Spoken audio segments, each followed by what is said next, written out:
नमस्कार, आप देख रहे हैं अपना बिहार। मैं हूं शुभे मिश्रा, आपके साथ बुलेटिन की शुरुआत बड़ी खबर के साथ करेंगे। पटना से बड़ी खबर बताएं, सिपाही भर्ती पेपर लीक कांड, आर्थिक अपराध इकाई की बड़ी कार्रवाई देखने को मिली है। केंद्रीय चयन परिषद सिपाही भर्ती के कार्यालय में छापेमारी की गई। ईओयू की टीम ने दबिश दी है। डीएसपी लेवल के अफसर के नेतृत्व में रेड पड़ी। अदालत से इजाजत के बाद रेड पड़ी है। कई कर्मियों पर सवाल खड़े किए गए थे। 1 अक्टूबर 2023 को परीक्षा का पेपर लीक हुआ था। बड़ी खबर आपको बता रहे हैं, पटना से अदालत से इजाजत के बाद रेड पड़ी है। फिलहाल इस पूरे मामले को लेकर जांच पड़ताल जारी है। बिहार में सिपाही भर्ती पेपर लीक कांड की जांच की आज अब केंद्रीय चयन परिषद सिपाही भर्ती के कार्यालय तक पहुंच गई है। आर्थिक अपराध इकाई की टीम ने केंद्रीय चयन परिषद सिपाही भर्ती के कार्यालय में छापेमारी की है। न्यायालय से अनुमति मिलने के बाद यह छापेमारी की गई है। डीएसपी लेवल के ऑफिसर के नेतृत्व में जो आर्थिक अपराध इकाई की टीम है उसने छापेमारी की है। दरअसल पिछले दिनों जब सिपाही भर्ती पेपर लीक कांड की जांच चल रही थी तो जांच के क्रम में आर्थिक अपराध इकाई की टीम ने यह पाया कि जांच के दौरान जो गड़बड़ियां आई हैं उसके तार कहीं न कहीं केंद्रीय चयन परिषद सिपाही भर्ती के कार्यालय से जुड़े हुए हैं और कई बड़े ओहदे पर काम करने वाले लोग भी संदेह के दायरे में आ गए।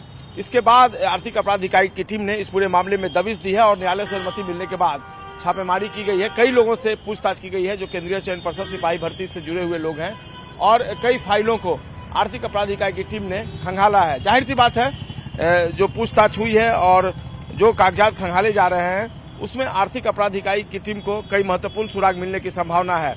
जाहिर सी बात है, देखना होगा अब आगे आने वाले दिनों में किस तरीके से केंद्रीय चयन परिषद सिपाही भर्ती के लोग इस पूरे मामले में कार्रवाई की जद में आते हैं। लेकिन फिलहाल मुश्किलें बढ़ गई हैं। अभी भी आर्थिक अपराध इकाई की जो गाड़ी है वो यहाँ पर खड़ी है। देखिए तस्वीरों में, ये ठीक हमारे सामने आर्थिक अपराध इकाई की गाड़ी है और इसके अधिकारी अभी अंदर में मौजूद हैं जो सघन तलाशी अभियान ले रहे हैं। पूछताछ चल रहे हैं। पूछताछ और सघन तलाशी अभियान के बाद क्या कुछ निकल कर सामने आता है इस पर हमारी नजरें बनी रहेंगी। लेकिन फिलहाल यह पहला मौका है जब केंद्रीय चयन परिषद सिपाही भर्ती में आर्थिक अपराध इकाई की टीम पहुंची है पेपर लीक कांड के मामले में जांच को लेकर। देखना होगा अब आगे इस पूरे मामले में किस तरह की कार्रवाई सामने आती है। कैमरा पर्सन सुबोध के साथ संजय कुमार, न्यूज 18 पटना। और बिहार में सत्ता परिवर्तित होते ही सरकार ने भ्रष्टाचार पर चोट करना शुरू कर दिया है और इसी के तहत सरकार ने पीएचईडी विभाग के तहत निकाले गए 1100 टेंडर और विधानसभा में सुरक्षा गार्ड की भर्ती परीक्षा को रद्द कर दिया, जिसे लेकर सत्ता पक्ष और विपक्ष आमने सामने आ गए हैं।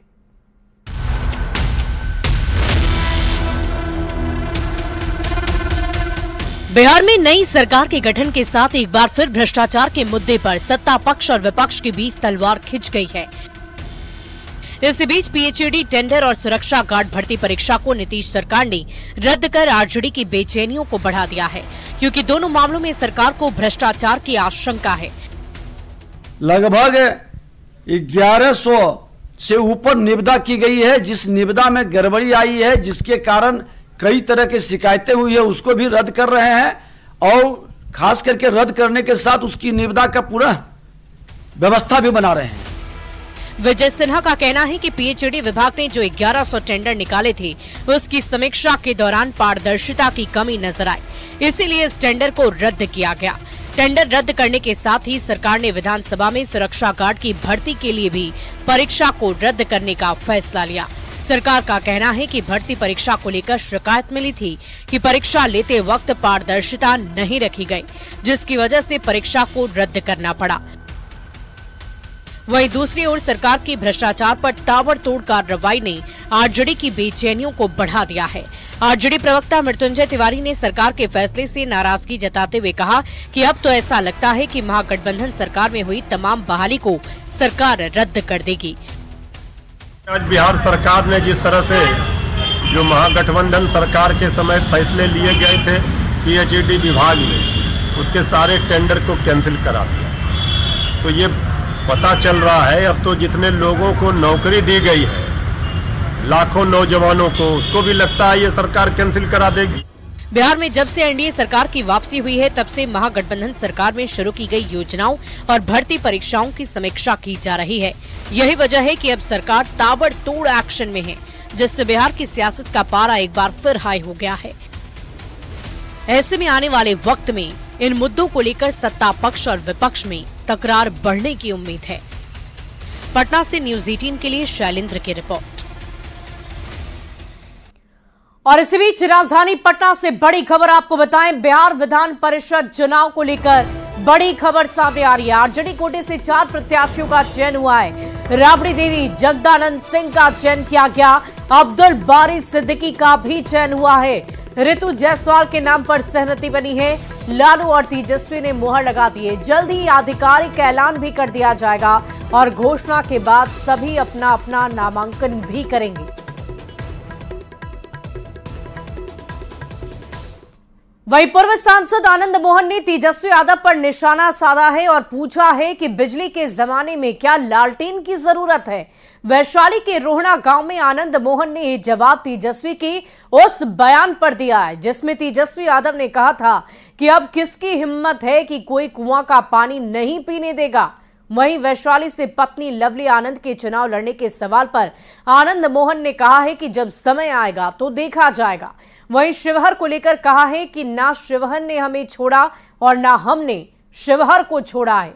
यही वजह है कि आज भी उनका चेतन आनंद वहां से विधायक है।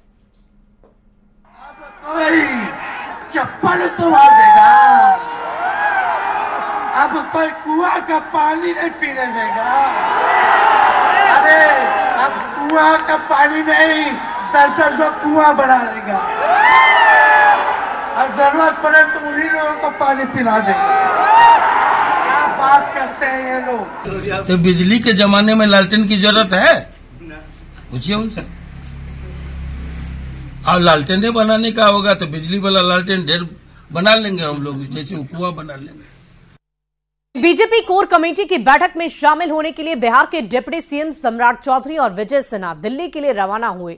दिल्ली जाने से पहले पटना हवाई अड्डे पर न्यूज़ 18 से बातचीत में सम्राट चौधरी ने कहा है कि दिल्ली में महत्वपूर्ण बैठक है जिसमें शामिल होने के लिए जा रहे हैं।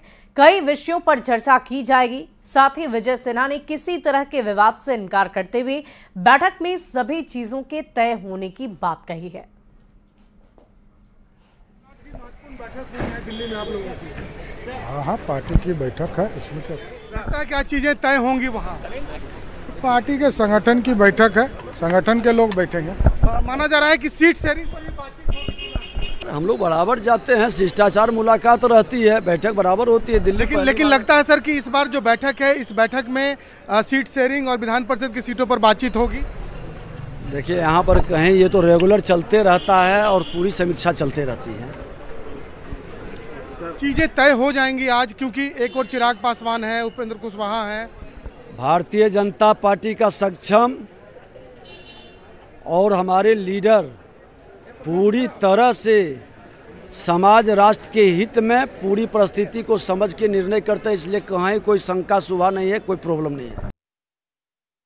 और चिराग पासवान ने लोकसभा चुनाव से पहले पटना में बहुत बड़ी बैठक बुलाई है जिसमें पार्टी के तमाम पदाधिकारी शामिल हुए। बैठक का मुख्य एजेंडा सीट शेयरिंग तो रहा ही, बैठक में इस बात पर भी जोर दिया गया कि चिराग पासवान अपने पिता की पारंपरिक सीट हाजीपुर से चुनाव लड़ेंगे, जिस पर अब बीजेपी ने भी बहुत बड़ा बयान दिया है।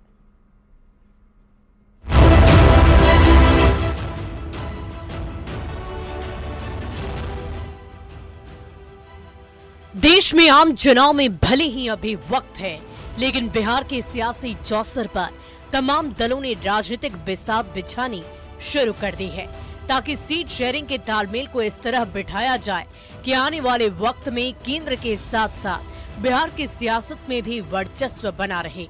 लोकसभा चुनाव को देखते हुए चिराग पासवान की पार्टी ने पटना में बहुत बड़ी बैठक बुलाई। खुद को पीएम मोदी के हनुमान बताने वाले चिराग पासवान ने साफ कर दिया है कि पीएम मोदी के प्रति उनका विश्वास अटूट है, पर चिराग सीट शेयरिंग का फॉर्मूला 2019 की तरह ही सेट करना चाहते हैं, यानी 6 जोड़ 1। चिराग की 6 जोड़ 1 वाली मांग आखिर क्यों है? दरअसल 2019 लोकसभा चुनाव में एलजेपी 6 सीट पर लड़ी। बीजेपी कोटे से दिवंगत रामविलास पासवान राज्यसभा भेजे गए थे। एनडीए से अलग रहकर भी चिराग पासवान ने हमेशा खुद को मोदी का हनुमान बताया, उनमें भरोसा जताया और उसी भरोसे की बदौलत वो इस बार भी बीजेपी से 6 जोड़ी के फॉर्मूले के तहत सीट शेयरिंग की डिमांड कर रहे हैं और अपने पिता की पारंपरिक सीट हाजीपुर से खुद चुनाव लड़ना चाहते हैं। हमारे नेता पहले भी कह चुके हैं कि 2014 में 7 सीट पर लोक जनशक्ति पार्टी चुनाव लड़ी थी, 2019 में 6 और 1 राज्यसभा पे चुनाव हम लोग लड़े थे कि कितना सीट पे लड़ना है, कौन सीट पे लड़ना है, ये वो निर्णय लेंगे। अगर चिराग पासवान खुद को पीएम मोदी का हनुमान कहते हैं तो पीएम मोदी ने भी वक्त वक्त पर ये साबित किया है कि वो चिराग के अभिभावक के रूप में हैं। यही वजह है कि जब एनडीए में चिराग पासवान के रोल और सीट शेयरिंग के मुद्दे पर डिप्टी सीएम विजय सिन्हा से सवाल किया गया तो उन्होंने साफ साफ कह दिया कि कोई नाराजगी नहीं है और जल्द ही सीट शेयरिंग का मुद्दा सुलझा लिया जाएगा। अपने परिवार को छोड़ करके ये अपने पार्टी के भविष्य को भी अंधकार में डाल दिए हैं और इसलिए भविष्य अंधकार में है, लालटेन बुझने वाला है। इसलिए कहीं न कहीं ये घबराहट में अनाप शनाप बयान दे रहे हैं। भले ही अभी तक सीटों को लेकर बातचीत अंतिम चरण में है, लेकिन जिस तरह से चिराग और बीजेपी की ओर से बयान आ रहे हैं उससे इतना तो साफ है कि इस मुद्दे को सुलझा लिया गया है। हालांकि देखना होगा कि जिस फॉर्मूले के तहत चिराग सीटों की मांग कर रहे हैं उस पर बीजेपी सहमत होती है या नहीं। न्यूज़ 18 के लिए पटना से विनीता मिश्रा और शैलेंद्र की रिपोर्ट।